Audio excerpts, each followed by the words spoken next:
Hi అండి, అందరికీ నమస్తే. Welcome back to our channel happiness of brains development. So నేను ఈరోజు మా పిల్లల కోసం హోమ్ మేడ్ గీ అనేది ప్రిపేర్ చేశానండి. సో ఈ వీడియోలో నేను పోస్ట్ చేస్తున్నాను. ఎవరైనా నా ఛానల్ని కనుక సబ్స్క్రైబ్ చేసుకొని వాళ్ళు ఉన్నట్లయితే దయచేసి సబ్స్క్రైబ్ చేసుకోండి. So keep watching my channel. Thank you for watching. Early morning పాలు వచ్చాయండి. ఆ పాలను నేను కాస్తున్నాను. పైన లేయర్ అనేది ఫామ్ అవుతుంది కదా, సో అది లో ఫ్లేమ్లోనే కాగబెడుతున్నాను. పాలు కాచుకునేటప్పుడు లో ఫ్లేమ్లోనే కాచుకోవాలండి. అప్పుడే మనకి మీగడ అనేది లేయర్ అనేది థిక్గా ఫామ్ అవుతుంది. సో నిన్న కాచి చల్లార్చిన పాలని ఫ్రిడ్జ్లో స్టోర్ చేసుకున్నాక పైన లేయర్ అనేది ఫామ్ అవుతుంది కదండి. ఆ లేయర్ అనేది నేను తీసేసి చిల్లులో ఉన్న గరిటెతో నేను ఒక బాక్స్లో స్టోర్ చేసుకుంటాను డైలీ.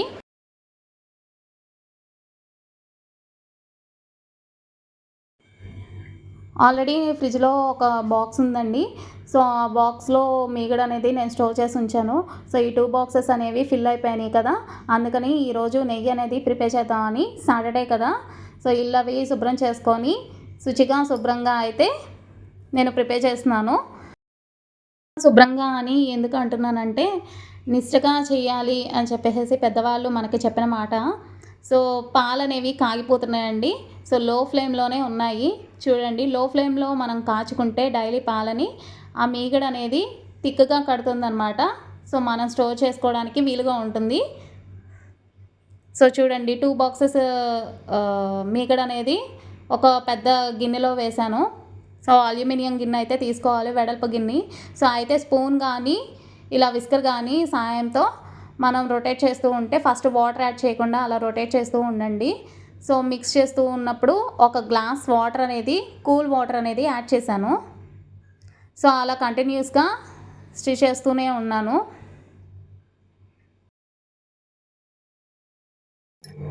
మనం అబ్జర్వ్ చేసినట్లయితే వాటర్ అనేది ఫామ్ అవుతుందండి. పైన వెన్న అనేది పైకి తేలుతుంది చూడండి. సో అలా కంటిన్యూస్గా తిప్పుతూనే ఉండాలి. కూల్ వాటర్ మాత్రమే వేయాలండి. సో ఇలా కంటిన్యూగా తిప్పిన తర్వాత వెన్న అనేది ఒక బౌల్లోకి కలెక్ట్ చేసుకుంటున్నానండి, వాటర్ అనేది పిండేసేసి. సో చూడండి, ఆల్మోస్ట్ వెన్న అనేది మనకి రెడీ అయిపోయింది.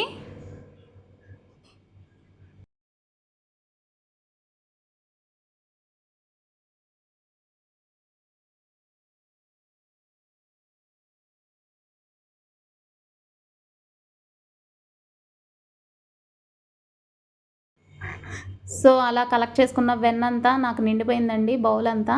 సో వేస్ట్ వాటర్ అంతా నేను పంపేసేసి తిరిగి మళ్ళీ అదే బౌల్లో నేను వేసానండి వెన్నని. వాష్ చేయడానికి 2 టైమ్స్ వాష్ చేసుకోవాలండి ఇది. అలా 2 టైమ్స్ వాటర్ యాడ్ చేసి మనం క్లీన్ చేసుకోవడం వల్ల వెన్న అనేది స్మెల్ రాకుండా ఉంటుంది. ఎక్కువ రోజులు అనేది స్టోర్ చేసుకోవచ్చు. సో పర్టిక్యులర్గా నేను ఐస్ వాటరే చెప్తున్నానండి.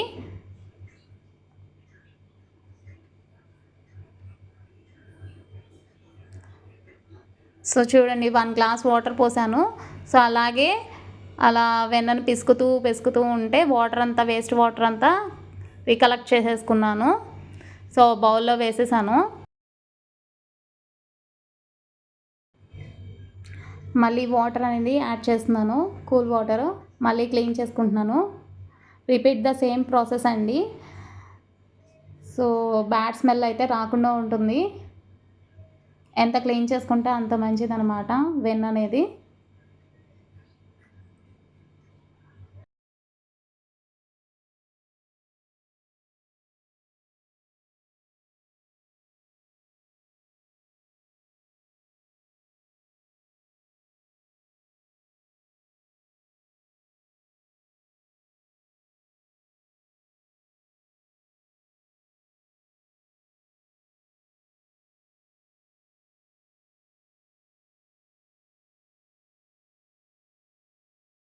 అలా క్లీన్ చేసిన వేస్ట్ వాటర్ని మళ్ళీ తీసేసి, సో రెస్ట్ పొజిషన్లో కొంచెం సేపు వెన్నను అనేది ఉంచాలండి.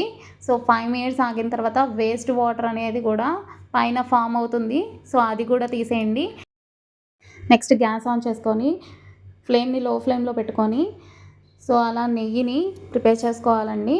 సో చూడండి, వెన్నంతా ఎలా కరుగుతుందో వాటరీగా. సో వెన్న అనేది కొంచెం తీసి అంచుల వైపు రాస్తున్నానండి. ఎందుకంటే వెన్న అనేది ఒక్కోసారి పొంగుతుంది. పొంగే విధానంలో అది బయటికి పడిపోకుండా మనం ఈ చుట్టూ లేయర్ అనేది అప్లై చేసాం కదా అంచుల వెంబడ, సో అది అడ్డుకుంటూ ఉంటుందన్నమాట, కింద పడనివ్వదు, మీకైతే పొంగిపోదు. సో ఎక్కువ వెడల్పాటి లోతైన గిన్నెనైతే తీసుకోండి. సో అల్యూమినియం గిన్నెనైతే నేను తీసుకున్నాను. ఒక గుంట గరిటె తీసుకొని దానితో కంటిన్యూస్గా నేను అలా తిప్పుతూనే ఉంటున్నాను. ఎందుకంటే అడుగును మాడిపోతుందండి, మీరు తిప్పడం ఆపేస్తే డెఫినెట్గా అడుగంటిపోతుంది. సో చూడండి, స్టార్ట్ అయింది ఇంకా నెయ్యి ప్రాసెస్. ఆల్మోస్ట్ నాకు 40 మినిట్స్ పట్టిందండి. సో 750 గ్రామ్స్ నెయ్యి అనేది నాకు వచ్చింది. నెయ్యి చెయ్యాలంటే చాలా పేషెన్స్ ఉండాలండి.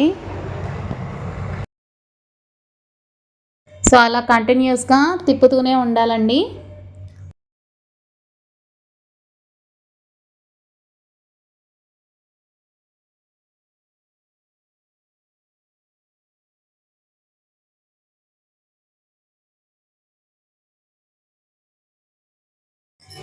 మనం తిప్పుతున్నప్పుడు అంచుల వెంబట పడుతుంది కదండి, అంచుల వెంబటతో కూడా తీసేసి అదే లిక్విడ్లో వేసేయాలండి.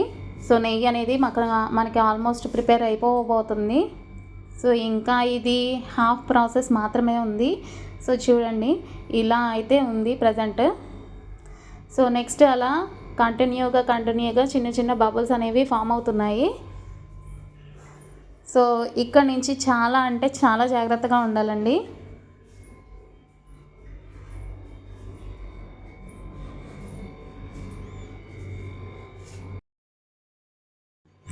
దీనిలో నేను మంచి స్మెల్ కోసం తమలపాకు అనేది యూజ్ చేస్తున్నానండి. సో పాన్ పత్తా అంటారు కదా, మాకు 5 రూపీస్ అన్నమాట ఈ పాన్ పత్తా. సో ఒకటి అయితే వేస్తున్నాను. సో తమలపాకు ప్లేస్లో కూడా మీరు కరివేపాకు అనేది కూడా యూజ్ చేసుకోవచ్చు. సో మంచి స్మెల్ అయితే వస్తుందండి డెఫినెట్లీ. సో అలా తమలపాకు వేయంగానే మీరు మూత అనేది క్లోజ్ చేసేయండి. సో అలా బబుల్స్ అనేవి ఫామ్ అవుతాయి. సో ఎక్కువసేపు ఉంచకూడదండి, మాడిపోతుంది. సో జస్ట్ ఒక 2 మినిట్స్ 1 మినిట్ అంతే. సో చూడండి, ఆల్మోస్ట్ కంటిన్యూగా అలా తిప్పటం వల్ల నాకైతే అడగట్లేదు. ఇక స్టవ్ ఆఫ్ చేసేసి ఇక నేను ఒక డబ్బాలో అయితే స్టోర్ చేసుకుంటున్నానండి. సో చూడండి, మంచి కలర్ వస్తుంది, మంచి స్మెల్ వచ్చింది. ఈ నెయ్యి స్మెల్ అయితే మా ఇల్లంతా చుట్టుముట్టేసిందండి. ఆల్మోస్ట్ డోర్ తీయంగానే నెయ్యి స్మెల్లే చెప్పాలంటే. సో చూడండి, నేను స్టవ్ ఆఫ్ చేశాను, కానీ ఒక పొంగులాగా పైకి వచ్చేస్తుంది. సో అందుకనే మనం వెడల్పాటి గిన్నె పెట్టుకొని లోతైన గిన్నెలో మనం ఈ నెయ్యి అనేది కాచుకోవాలన్నమాట. సో మంచి కలర్ అయితే వచ్చింది కదా. నేను నెయ్యిని కలెక్ట్ చేసుకోవడానికి ఒక స్ట్రెయినర్ సహాయంతో నెయ్యిని అలా స్ట్రెయిన్ చేసుకుంటున్నాను. సో అలా వడగొట్టుకునేది డైరెక్ట్గా వడగొట్టేసేసుకుంటున్నాను. సో ఆ పిప్ అంతా లోపల ఉండిపోతుంది. జస్ట్ ఉక్కిరి అంటారు కదండి, ఆ ఉక్కిరి కూడా తింటారంట, మనకి తెలియదు, పెద్దవాళ్ళు అంటారు. సో చూడండి, నాకైతే గిన్నె అయితే అడగట్లేదు మీరు గమనించినట్లయితే. సో నేను ఈ విధంగా 750 గ్రామ్స్ నెయ్యి అనేది స్టోర్ చేసుకున్నానండి ఒక ఎయిర్ టైట్ కంటైనర్లో. చూశారు కదండి నా వీడియోలో హోమ్ మేడ్ ఘీ ప్రిపరేషన్. నా వీడియో కనుక మీకు నచ్చినట్లయితే లైక్ చేయండి, కుదిరితే షేర్ చేయండి, సబ్స్క్రైబ్ చేసుకోవడం మాత్రం మర్చిపోకండి. Thank you for watching.